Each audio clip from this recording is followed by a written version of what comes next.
Hi friends, welcome back to our knowledge channel. Previous వీడియోస్లో మనము ఉత్పలమాల అంటే ఏంటి, చంపకమాల అంటే ఏంటి, గణాలు, యతిస్థానము, ఎన్ని అక్షరాలు ఉంటాయి అవన్నీ నేర్చుకున్నాం కదా. అండ్ ఈరోజు క్లాస్లో మనము శార్దూలం అంటే ఏంటి, ఇందులో ఏమేమి గణాలు వస్తాయి, యతిస్థానం ఎన్నవ అక్షరము, ప్రతి పాదానికి ఎన్ని అక్షరాలు ఉంటాయి అవన్నీ అయితే మనం చూసుకుందాము. ఓకే ఫ్రెండ్స్, అందరు కూడా జాగ్రత్తగా వినండి.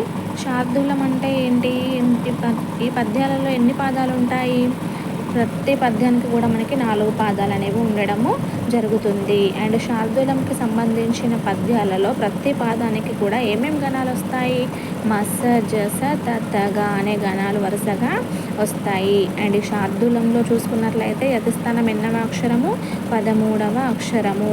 అండ్ ప్రాసనియమం అనేది ఉంటుంది. అండ్ ప్రతి పాదానికి కూడా ఎన్ని అక్షరాలు ఉంటాయి, 19 అక్షరాలు అయితే ఉండడము జరుగుతుంది.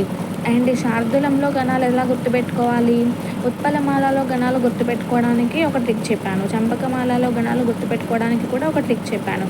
అలాగే శార్దూలంలో గణాలు గుర్తుపెట్టుకోవడానికి కూడా ఒక ట్రిక్ చెప్పబోతున్నాను. అదేంటి అంటే, శార్దూలంలో గణాలు గుర్తుపెట్టుకోవాలి అంటే షామ్ అనే పేరైతే మీరు గుర్తుపెట్టుకోండి. ఎందుకు అంటే, షా అంటే శార్దూలము, మా అంటే మస జస తతగా అనే గణాలు అని మీకు ఒక ఐడియా అనేది వస్తుంది. మళ్ళీ ఒకసారి చెప్తున్నాను వినండి. షామ్ అంటే షా అంటే శార్దూలము, మా అంటే మస జస తతగా అనే గణాలని మీరు గుర్తుపెట్టుకోండి. ఓకే ఫ్రెండ్స్, అండ్ ఎగ్జాంపుల్ కోసం ఒకటి చూడండి. నాశీర్వాదము నొజ్జ చేయబడ సితానందంగా నౌనంచితం.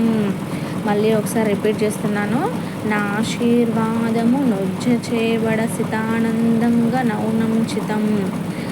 ఈ పాదానికి మనము లఘువు గురువులు అయితే గుర్తించుకున్నాము. మనకి ఉత్పలమాలలో చెప్పాను, చంపకమాలలో చెప్పాను, సేమ్ యాజ్ ఇట్ ఈజ్ ఇక్కడ కూడా మనము ఈ పాదానికి సంబంధించిన మొదటి 3 అక్షరాలు చూసుకోవాలి. ఈ మొదటి 3 అక్షరానికి ఏమి గణాలు వచ్చాయి, 3 గురువులే వచ్చాయి. గురువు గురువు గురువు. ఇలా మనకిచ్చిన పద్యంలో మొదటి పాదంలో మొదటి 3 అక్షరాలకి 3 గురువులే వచ్చినట్లయితే మనం ఆ పద్యము శార్దూలంకి సంబంధించింది. అందులో గణాలు మస జస తతగా అని మీరు గుర్తుపెట్టుకోవాలి.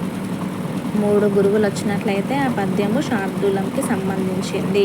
ఓకే, అండ్ కోడ్ చెప్పాను మీకు ప్రీవియస్ వీడియోస్లలోనే. ఏంటది, యమాతారా జబాన సలగం. ఇందులో మనకిచ్చిన పద్యంలో మొదటి పాదంలో మొదటి 3 అక్షరాలకు ఏం గురువులు వచ్చాయి, ఏం గణాలు వచ్చాయి, 3 గురువులే వచ్చాయి. సో ఆ 3 గురువులు ఇక్కడ ఇచ్చిన కోడ్లో ఎక్కడ నుండి స్టార్ట్ అయ్యాయి చూసుకోండి. మా దగ్గర నుండి అయితే స్టార్ట్ కావడం జరిగింది. మా దగ్గర నుండి 3 గురువులే వచ్చాయి. సో మసజసతగా అనే గణాలు వస్తాయని చెప్పేసి మీకు ఒక క్లారిటీ అనేది ఉంటుంది. ఓకేనా. ఈ యమాతార జబాన సలగంలో మనకిచ్చిన పద్యంలో మొదటి పాదంలో మొదటి 3 అక్షరాలలో ఏం గణాలు ఉన్నాయి, అవి ఇందులో ఎక్కడి నుండి స్టార్ట్ అయ్యాయో మనం చూసుకుంటే మనకి గణాలు ఏంటి అని, ఆ పద్యం దేనికి సంబంధించింది అని ఈజీగా ఐడెంటిఫై చేసుకోవచ్చు. దానికోసం అయితే మీరందరూ కూడా ఈ కోడ్ అనేది గుర్తుపెట్టుకోవాలి.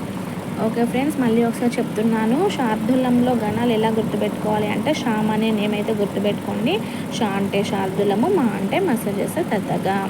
ఓకే ఫ్రెండ్స్, నెక్స్ట్ క్లాస్లో మళ్ళీ మత్తేబం గురించి అయితే డిస్కస్ చేసుకుందాము. నా వీడియో కనుక నచ్చినట్లయితే లైక్ చేయండి, మీ ఫ్రెండ్స్కి షేర్ చేయండి, అండ్ నా ఛానల్ని సబ్స్క్రైబ్ చేసుకోండి. ఇలాంటి మరెన్నో యూస్ఫుల్ వీడియోస్ మీకోసం నేను చేస్తూనే ఉంటాను. Okay friends, bye.